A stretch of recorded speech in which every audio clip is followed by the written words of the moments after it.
എല്ലാവർക്കും നമ്മുടെ പുതിയ വീഡിയോയിലേക്ക് സ്വാഗതം. അപ്പം നിധിയായിരുന്നു ഇത്ര നേരം വണ്ടി ഓടിച്ചുകൊണ്ടിരുന്നത്. ഇപ്പോൾ ഒരു സ്ഥലത്ത് പെട്രോൾ അടിക്കാൻ നിർത്തി. അപ്പോൾ അതിന് ശേഷം ഞാൻ അങ്ങോട്ട് ഓടിക്കാമെന്ന് വിചാരിച്ചു. ഇത്ര നല്ല റോഡ് കണ്ടപ്പോൾ ഒരു 100 കിലോമീറ്ററിൻ്റെ മുകളിലായി ഇപ്പോൾ അവൾ ഓടിക്കുന്നു. ഇനിയിപ്പോൾ ഒരു 100 ചില കിലോമീറ്റർ ഉള്ളൂ. അപ്പോൾ ഞാനങ്ങോട്ട് ഓടിക്കാമെന്ന് വിചാരിച്ചു. ഇത്ര നല്ല റോട്ടിൽ കൂടെ നമുക്ക് ഓടിക്കാൻ പറ്റിയില്ലെങ്കിൽ എന്താ പറയുക, നമുക്ക് അതിൻ്റെ ഒരു ത്രില്ല് കിട്ടില്ലല്ലോ. അതാണ് ഞാൻ കൊടുത്തത് തന്നെയാ. പാവം സൈഡിലിരുന്ന് ചുട്ട കരച്ചിലായിരുന്നു കേട്ടാ. ഓ, അതുകൊണ്ടല്ല, നല്ല റോഡ് മൊത്തം എപ്പോഴും ഇവിടെ ഓടിക്കുക. പിന്നെ അങ്ങനെയല്ലേ. അപ്പൊ അങ്ങനെ നമ്മള് ആഗ്രന്ന് ഡൽഹിക്കുള്ള എക്സ്പ്രസ് ഹൈവേയിലൂടെയാണ് പോയിക്കൊണ്ടിരിക്കുന്നത്. ഈ ആഗ്രന്ന് ഡൽഹിക്കുള്ള എക്സ്പ്രസ് ഹൈവേയില് പൈസ മേടിക്കുന്നത് ഭയങ്കര കൂടുതലാണ്. കാരണം എന്താ വെച്ച് കഴിഞ്ഞപ്പോ നമ്മള് ടോള് കൊടുത്തിട്ടാ പോകുന്നത്. കൊടുക്കേണ്ട ആവശ്യമില്ല ശരിക്കും പറഞ്ഞ. 6 വരി പാതയാണ്. ഫുൾ ആക്സിഡന്റിൽ ചവിട്ടി പിടിച്ച് അടിച്ച് പൊളിച്ച് പോകാൻ പറ്റിയിട്ടുള്ള ഒരു വഴിയാണ് കേട്ടോ. ഇപ്പൊ നമ്മൾ ഈ കണ്ട ദൂരം വണ്ടി ഓടിച്ചെങ്കിലും നമുക്ക് എനിക്ക് തോന്നുന്നു 10,000-3000 കിലോമീറ്ററിന് അടുത്തായിട്ടുണ്ടെങ്കിൽ ഇതിൽ ഏറ്റവും ടോപ്പ് റൂട്ട് എന്ന് തോന്നിയിട്ടുള്ളത് ഇതാണ്. കാരണം സ്ട്രെച്ച് റോഡും അതുപോലെ തന്നെ എന്താ പറയുക, ഒരു അധികം വണ്ടികളോ കാര്യങ്ങളോ ഒന്നുമില്ല. നമുക്ക് ഈ ഫുൾ സ്പീഡിൽ നമുക്ക് കണ്ടിന്യൂസ് ഓടിക്കാൻ പറ്റിയിട്ടുള്ള ഒരു റൂട്ട് ഇത് തന്നെയാണ് കേട്ടോ. എക്സ്പ്രസ് ഹൈവേയിൽ അപ്പോൾ പൈസ കൊടുത്തുകൊണ്ട് നമുക്ക് വിഷമമില്ല. സ്പീഡിൻ്റെ കാര്യം പറയുകയാണെങ്കിൽ 70 വരെയൊക്കെ ആയിരുന്നു സ്പീഡ് പോയിക്കൊണ്ടിരുന്നത്. ഇപ്പോൾ ഈ എക്സ്പ്രസ് ഹൈവേയിലേക്ക് ആകുമ്പോൾ റോഡ് ടാറിങ് ലേശം റഫ് ആയതുകൊണ്ട് ഇത്തിരി സ്പീഡ് എടുക്കാൻ പറ്റുന്നുണ്ട്. 180 വരെയൊക്കെ പോകുന്നുണ്ട് വണ്ടി ഇപ്പോൾ. പിന്നെ ഈ വഴിക്ക് ഓടിക്കാൻ സുഖമാണ്, സ്ട്രെച്ചാണ്. ഫുൾ സ്ട്രെച്ച് ആയതുകൊണ്ട് ഒന്നും നോക്കാൻ വണ്ടി കിടക്കണമെന്ന് ആഗ്രഹിച്ചു വരികയാണെന്ന് വെച്ച് കഴിഞ്ഞാൽ എത്ര സ്പീഡ് ഉണ്ടെങ്കിലും ഇപ്പോൾ BMW ബെൻസ് ആയാലും കൊണ്ടുവന്നു കഴിഞ്ഞാൽ മീറ്റർ പൊട്ടിക്കാം സുഖമായിട്ട്. എത്ര സ്പീഡ് ഉണ്ടെന്ന് അറിയാൻ പറ്റും നമുക്ക്. അത്ര സ്പീഡിൽ പോകാം. അല്ലാണ്ട് വണ്ടി പിന്നെ ക്യാമറകളൊന്നും റോഡിൽ ഒരു ക്യാമറ ഒന്നുമില്ല, പോലീസില്ല, ഒന്നുമില്ല, ഒരു പ്രശ്നങ്ങളുമില്ല. അതുകൊണ്ട് തന്നെ സുഖമായിട്ട് ഓടിക്കാൻ പറ്റുന്നുണ്ട്. ഇപ്പോൾ എനിക്ക് തോന്നുന്നത് ഒരു 10-15-20 മിനിറ്റ് ആയിട്ട് ഒരു 160 മൈൽ 170 മൈൽ സ്പീഡിൽ ഇങ്ങനെ കണ്ടിന്യൂസ് പോവാണ് കേട്ടോ. നമുക്ക് ഇത്ര മൈൽ സ്പീഡിൽ പോവുകയാണെങ്കിൽ അത് സ്പീഡ് ഉണ്ടെന്നൊരു ഫീലേ തോന്നില്ല. കാരണം റോഡ് വിജനമായിട്ട് കിടക്കുന്നത് കൊണ്ട് എത്ര സ്പീഡിൽ പോയാലും സ്പീഡ് ഉണ്ടെന്നൊരു ഫീലില്ല. എത്ര സമയം വേണമെങ്കിലും നമുക്ക് സ്പീഡിൽ പോയിക്കൊണ്ടിരിക്കുക. ആക്സിഡൻറ്റിൽ കാലടയ്ക്കേണ്ട ആവശ്യമില്ല. പിന്നെ ഫ്രണ്ടിൽ വണ്ടികളും കാര്യങ്ങളും അങ്ങനെ ഇല്ല കേട്ടോ. RPM ഒരു 3.5 വരെ RPM വന്നു കഴിഞ്ഞ് കഴിഞ്ഞാൽ വണ്ടി ഒരു 160 മൈൽ സ്പീഡിൽ ഓടിക്കാം. പക്ഷേ ഇങ്ങനെ പോകുമ്പോൾ മൈലേജ് ഭയങ്കര ഷോർട്ടാണ് കാണിക്കുന്നത്. ഇപ്പോൾ നമ്മൾ ഡീസൽ അടിച്ച സമയത്ത് നമുക്ക് മൈലേജ് കിട്ടിയത് 13.5 കിലോമീറ്റർ ആണ് കേട്ടോ. അത് ഭയങ്കര കുറവാണ്. അതെനിക്ക് തോന്നുന്നു ഇത്ര സ്പീഡിൽ ഓടിക്കുന്നത് കൊണ്ടാണ്. നേരത്തെയൊക്കെ 18-22 വരെയൊക്കെ കിട്ടിയിട്ടുണ്ടായിരുന്നു. ഇപ്പോൾ നമ്മൾ ഡൽഹി എത്താറായിട്ടുണ്ട്. ഇനി നമ്മൾ ലോട്ടസ് ടെമ്പിൾ കാണാനാണ് പോണത്. അപ്പോൾ ഇനിയിപ്പോൾ അതിൻ്റെ വിശേഷങ്ങളായിട്ട് നമുക്ക് കാണാം. Hello, welcome. ഞങ്ങൾ അങ്ങനെ ഡൽഹിയിലെത്തിയിരിക്കുകയാണ്. ഡൽഹിയിലെ ലോട്ടസ് ടെമ്പിൾ കാണാൻ വേണ്ടിയിട്ട് പോയിക്കൊണ്ടിരിക്കുകയാണ്. അപ്പോൾ ഇവിടെ എത്തിയപ്പോൾ ഏതാണ്ട് ഒരു 4 മണിയോളമായിട്ടുണ്ട്. അപ്പോൾ ഇന്നിപ്പോൾ 2-3 സ്ഥലത്ത് പോകാമെന്ന് വിചാരിക്കുന്നു. വ്യൂ കാണിച്ചു തരാം. ഇത് 26 ഏക്കർ സ്ഥലത്താണ് ഇപ്പോൾ നിൽക്കുന്നത്. ഒരു താമരപ്പൂവിൻ്റെ ആകൃതിയിൽ പണി കഴിപ്പിച്ചിട്ടുള്ള ഒരു ടെമ്പിളാണ്. ബഹായ്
ക്യൂവിൽ നിന്നിട്ട് അങ്ങോട്ട് നീങ്ങി അങ്ങോട്ട് പോകാം.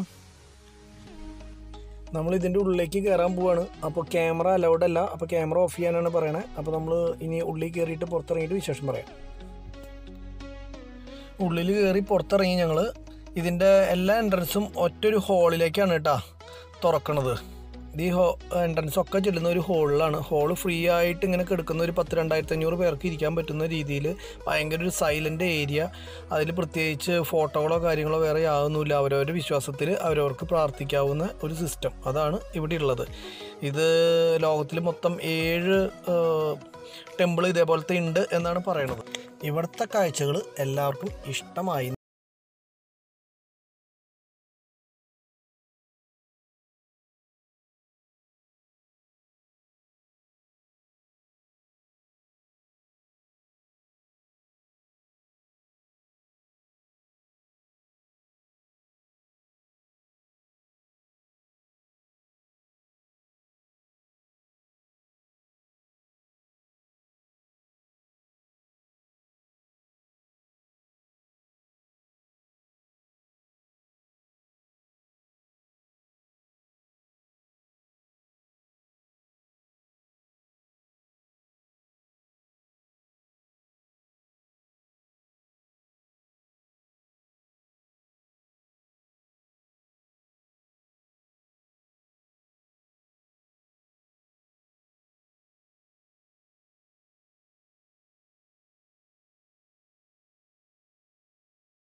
ഇരുമ്പ് എടുക്കുക അല്ലെങ്കിൽ വേറെ യാതൊന്നും ഉണ്ടായിട്ടില്ല. ഇരുമ്പിൻ്റെ തൂണ് ഇതിപ്പോഴും എന്തൊക്കെയോ എഴുതി വെച്ചിട്ടുണ്ട്. ഇതിൽ നിഗൂഢത നിറഞ്ഞ ഒന്നാണെന്നാണ് ഇവിടെ പറയപ്പെടുന്നത്. അപ്പോൾ ഇതൊക്കെയാണ് ഇവിടുത്തെ കാഴ്ചകൾ. ഇനി നമുക്ക് ഇന്ത്യ ഗേറ്റ് കാണാനായിട്ട് പോകാം. അപ്പോൾ ഇവിടുന്ന് നീങ്ങാം കേട്ടോ.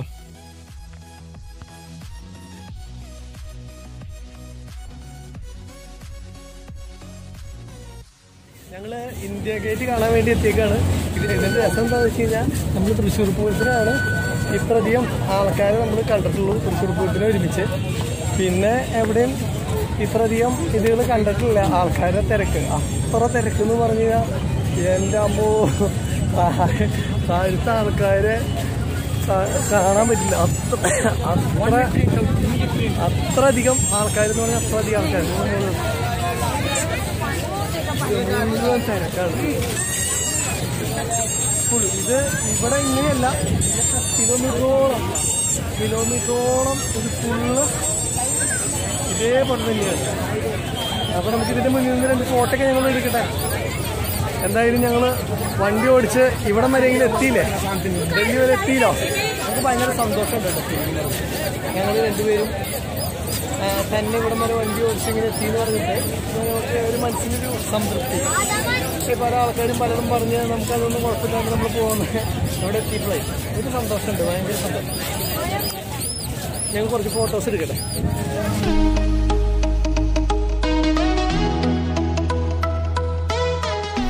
ഈ ഇന്ത്യ ഗേറ്റ് പണിതത് 1931-ലാണ്. ഇത് പണിയാനുള്ള സാഹചര്യം എന്ന് പറഞ്ഞു കഴിഞ്ഞാൽ നമ്മുടെ മരിച്ചുപോയ ജവാന്മാരുടെ ഓർമ്മയ്ക്ക് വേണ്ടിയിട്ടാണ്. 42 മീറ്ററാണ് ഇതിൻ്റെ ഉയരം. ഇതിൻ്റെ ചുമരുകളിൽ മുഴുവൻ മരിച്ചുപോയ ജവാന്മാരുടെ പേരുകൾ എഴുതിയിട്ടുണ്ട്. അതുപോലെ തന്നെ ഈ കാണുന്നത് അമർ ജവാൻ ജ്യോതി സ്പോട്ട് എന്നാണ് പറയണത് കേട്ടോ ഇതിനെ. അങ്ങനെ ഇന്ത്യ ഗേറ്റ് ലൈറ്റ് ഇട്ട് നല്ല ഭംഗിയാക്കിയിട്ടുണ്ട്. ഇവിടെ ഫൗണ്ടനിലേക്ക് ഇങ്ങനെ കാണുന്നുണ്ട് നന്നായിട്ട്. അത് കഴിഞ്ഞ് ഫുൾ ലൈറ്റിംഗ് ആണ്, അടിപൊളിയാണ്. എന്തോരം ആൾക്കാരാണ് കാണാൻ വരുന്നതെന്ന് വെച്ച് കഴിഞ്ഞാൽ പറയണ്ട, അത്ര രസമാണ്. രാത്രി ആയി കഴിഞ്ഞ് കഴിഞ്ഞാൽ സൂപ്പറായിട്ടുണ്ട്. അപ്പോൾ ഞങ്ങൾ ഇവിടുന്ന് കുറച്ച് ഫോട്ടോസൊക്കെ എടുത്തു, അടിപൊളിയാക്കി. അപ്പോൾ ഞങ്ങൾ എക്സിറ്റിലേക്ക് ഇറങ്ങുകയാണ് വേണ്ട. ഓക്കെ, ഇന്ത്യ ഗേറ്റിൻ്റെ ലോങ് വ്യൂ ആണ് നിങ്ങൾ കണ്ടുകൊണ്ടിരിക്കുന്നത്. രാത്രിയിലത്തെ നല്ല രസമായിട്ടുള്ളതാണ്, വണ്ടികളൊന്നുമില്ല, നല്ല രസമായിട്ട് ഇങ്ങനെ നിൽക്കണു. ഇത് നമ്മുടെ രാഷ്ട്രപതി ഭവൻ്റെ അവിടെ നിന്ന് നേരെ ഇന്ത്യ ഗേറ്റിൻ്റെ അവിടേക്ക് നോക്കിയാൽ കാണുന്ന റോഡാണ്. നമുക്ക് ഇനി രാഷ്ട്രപതി ഭവൻ്റെ അവിടേക്ക് പോവാം. അപ്പോൾ അവിടുത്തെ കാഴ്ചകൾ കാണാം.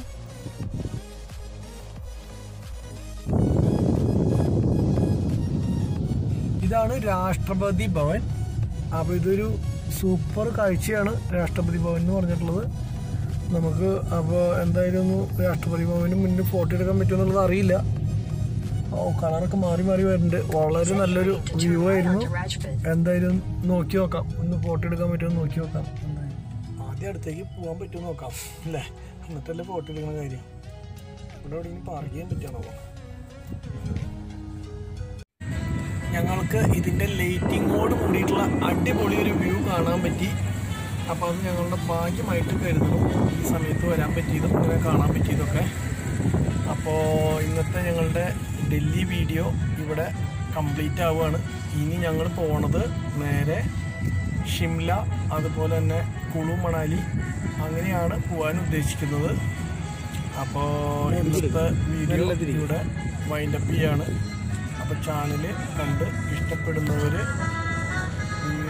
സബ്സ്ക്രൈബ് ചെയ്യുക, അതുപോലെ തന്നെ ലൈക്ക് ചെയ്യുക, കമൻറ്റ് ചെയ്യുക, ഷെയർ ചെയ്യുക. അപ്പോൾ അടുത്ത വീഡിയോയുമായി കാണാം. അതുവരേക്കും ബൈ.